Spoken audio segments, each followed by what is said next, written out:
Pag bumili kayo niyan, merong kasama nito yung card. Ang gamit nito mga katropa, halimbawa pinatay nyo yung susi nyo, ayaw yung gumamit ng susi, at ang gagawin nyo lang, itong card na ito, isa-swipe nyo lang dito. Mabubuhay na yung ating motor. Ayan o, di ba? Ang forma no. Kahit wala siyang susi, pwede mo siyang paanda rin. Di ba? Astig, di ba? Ngayon kung papatay mo siya, iswipe mo uli. Mamamatay na siya. So itong card na ito mga katropa, kapag bumili kayo, hindi nyo magagamit to sa ibang digital na bibili ng ganito. Kasi itong card na to may kanya-kanyang frequency. Para siyang remote ng two-way alarm na may kanya-kanyang frequency. Kaya hindi nyo magagamit sa iba to. So napaka-astig, di ba? Swipe mo lang, pag wala kang susi, yan o. Di ba? High-tech.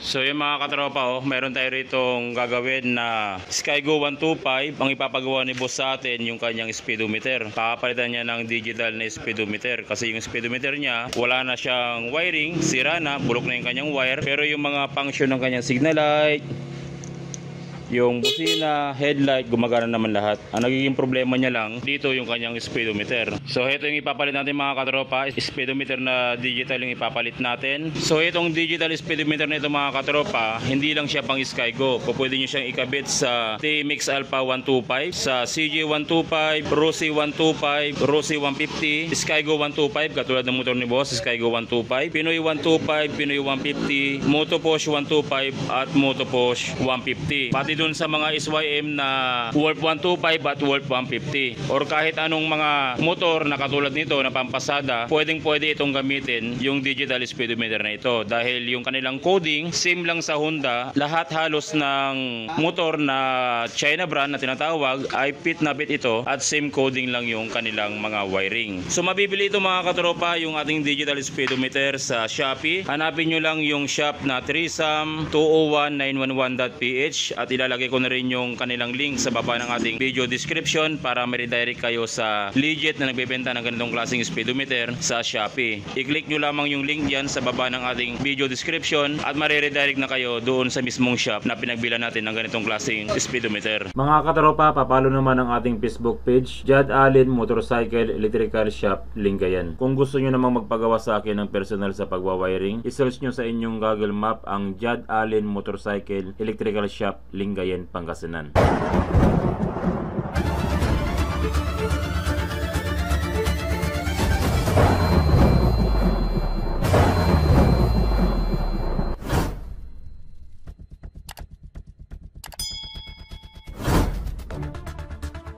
So ito yung motor ni boss mga katropa, inalis natin yung housing niya para mas mapaliwanag ko sa inyo na maigi yung wiring ng ating digital na dashboard. At itong digital na dashboard mga katropa, hindi ko pa nailalagay para ipakita ko sa inyo kung paano yung kanyang paglalagay. Pag TMX 125 yung gamit nyo o kaya kahit anong motor, may kasama na siyang bracket itong digital dashboard. Pwede nyo siyang ilagay dito sa telescopic. Minsan may mga tornilyo dyan na extra, pwede nyo ipitin. Yan, saktong-sakto lang siya.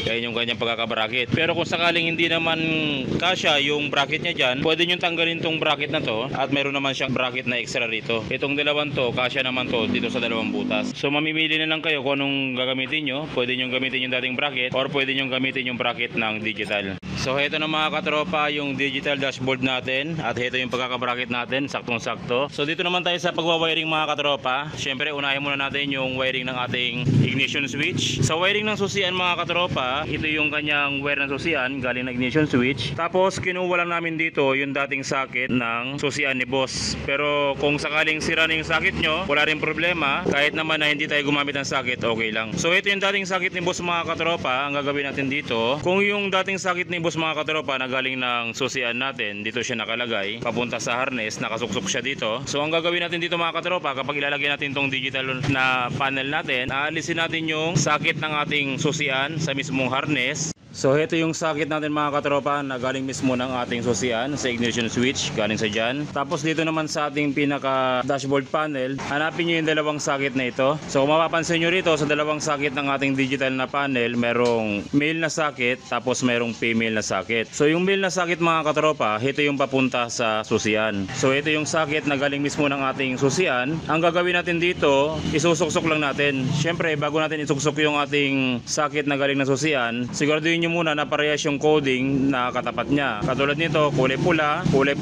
kulay itim, yung katapat niya itim. Dito sa kabila, green, ang katapat niya green. At dito naman sa kabila, black white, ang katapat niya white. So white yung katapat na coding niya mga katropa, walang problema dyan. Ang gagawin natin dito, kung na sigurado nyo na same coding yung katapatan niya, isuksok nyo lang. Pero kung sakaling wala kayong socket, kung magkaiba yung socket na nabili nyo, hindi parehas sa socket, wala namang problema dyan. Pwede naman putulin tong socket na to, alisin nyo yung socket na galing ng digital natin. Tapos doon naman sa galing ng susian, putulin nyo na rin yung socket, pwede nyo namang irekta. I-color coding nyo lang. Yung red wire, ilagay nyo sa red wire, black wire, ilagay sa black wire, green wire, ilagay sa green wire, tapos yung black na mayroong lining na white, yung kill switch ng ating CDI, ilagay nyo sa white wire. So ganun lang yung gagawin nyo kung sakaling walang socket na makuha. Pero pag may socket naman kayo, siguraduhin nyo lang na same coding yung kanyang tapatan para maiwasan nating mag-grounded yung ating motor. So itong motor ni boss mga katropa na Skygo, same coding naman siya at yung kanyang socket parehas naman, kaya hindi na natin kailangang irekta. Ang gagawin natin, isuksok lang natin dito. Pagkatapos natin may suksok mga katropa, yung galing mismo ng susian natin, dito naman tayo sa female na socket. Itong female na socket natin, ilalagay natin sa harness wire natin kung saan natin tinanggal yung galing ng susian. So ganun pa rin mga katropa, syempre bago natin i-plug and play,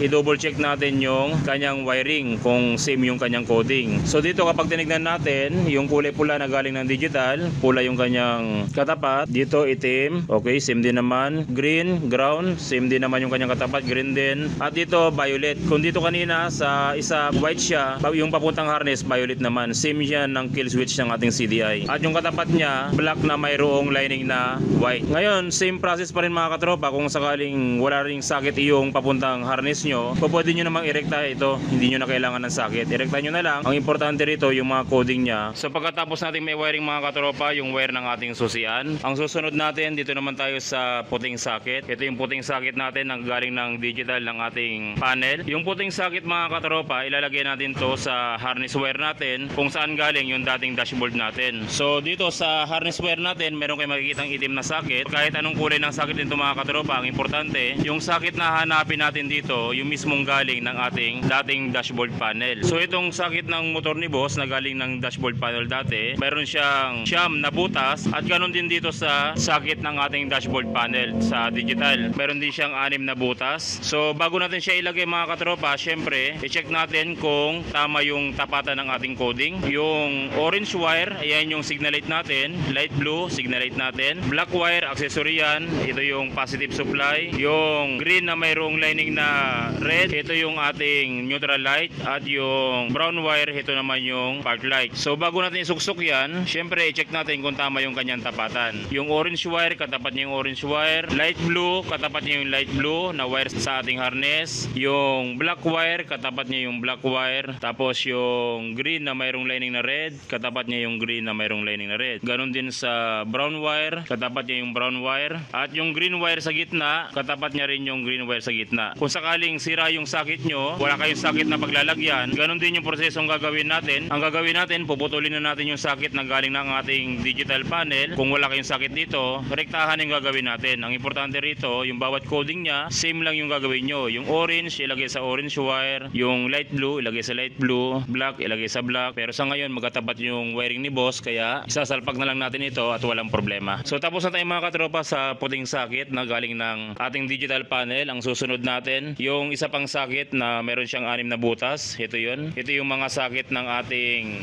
1, 2, 3, 4. Para pag kumambyo kayo, makikita nyo yung 1, 2, 3, 4 na indicator. So ang gagawin natin, itong socket na ito, hanapin natin yung socket ng ating cambio. Ito rin siya, yung kulay itim. 6 din yung kanyang butas. Kung mapapansin nyo, male yung kanyang socket. At dito sa ating harness, male din yung ating socket. So ang gagawin natin dito, pwede kayong gumamit na socket na female para mai-convert natin ito. Or kung wala man kayo makuwang socket na female, pwede na natin siyang irekta. Ito, puputulin natin to. Tinanggal natin na socket galing mismo ng digital. Inalis na natin yan. Tapos ito naman yung dating socket ng motor ni boss. So binilatan na natin yung bawat dulo mga katropa para mabilis natin ma-recognize yung bawat cambio ng ating motor. So para may wiring natin ito mga katropa, yung cambio ng ating motor, gagamit tayo dito ng test light. Yung test light clip natin, ilalagay natin sa positive supply ng ating battery kasi yung transmission indicator, ground yung supply niyan. Kaya ilalagay natin tong test light clip natin sa positive ng ating battery. Tapos i-test light natin yung ground, dapat umilaw yung ating test light. Para may wiring natin yung ating cambio, ang gagawin natin, i-cambio natin yung ating motor ng Primera. Tulak-tulak nyo yung motor. Okay, nawala yung neutral nya. Pag cambio nyo ng Primera, i-test light natin tong galing ng harness wire natin. Kung ano yung umilaw, yun yung Primera. Okay, hindi umilaw, i-test light nyo lang. Ito hindi. Itong isa. So ito umilaw mga katropa, yung kulay na blue na mayroong lining na red. Ibig sabihin ito yung Primera natin. Ngayon ang gagawin natin dito, yung blue na mayroong lining na red, ilalagay natin dito sa wire na papunta dito sa digital panel natin. So dito meron kayong makikitang blue na mayroong lining na red. Ang gagawin nyo, itatap nyo lang dyan. Tapos makikita nyo naka Primera na siya. Number 1, yan. Pagsasamahin natin silang dalawa. Ang susunod natin yung segunda naman, kaya ang gagawin natin, ikakambyo natin uli.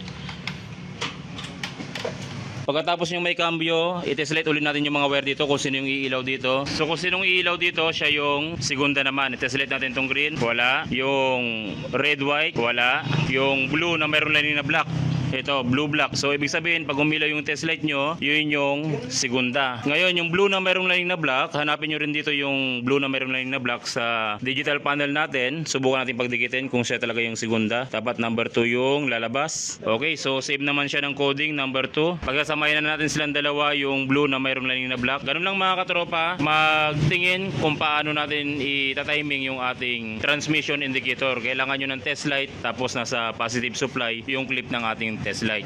So heto na mga katropa yung wiring ng ating gear indicator. Natapos na natin siyang i-wiring. Dito sa wire ng ating digital panel, merong 4 na wire kayong makikita. Unahin muna natin yung yellow na mayroong lining na white. Yung yellow na mayroong lining na white mga katropa, ito mismo yung wire ng ating fuel. Ito. Pero yung mga moto push, mga pampasada natin, TMX 125, CG 125, wala naman siyang fuel gauge na nakalagay. Pero ito nilagyan nila ng fuel gauge para in case na gusto maglagay ng fuel gauge, meron na siyang indicator. Ngayon, itong yellow na mayroong lining na white dito sa wire ng ating digital panel, kapag hindi natin nilagay yan, ang magiging sistema, magbiblink yung ating fuel. Ang gagawin natin, yung yellow na mayroong lining na white, ilalagay natin sa ground ng ating motor. So, heto na mga katropa, yung yellow na mayroong lining na white, nilagay na natin sa green wire ng ating motor o sa mismong ground ng ating motor. Kung mapapansin nyo, hindi na siya nagbiblink. Yung red wire, ito naman yung wire ng ating clock kasi yung ating digital, meron tayong clock. Ngayon kapag hindi mo nilagay ito, kada patay sindi mo, babalik sa alauna ng ating clock. Ngayon dito sa switch ng ating susian, dito mayroon kayong makikitang red wire. Galing mismo ito sa battery natin. So ang gagawin natin, yung red wire ng bakante dito sa ating digital panel, ilalagay natin sa red wire ng ating susian.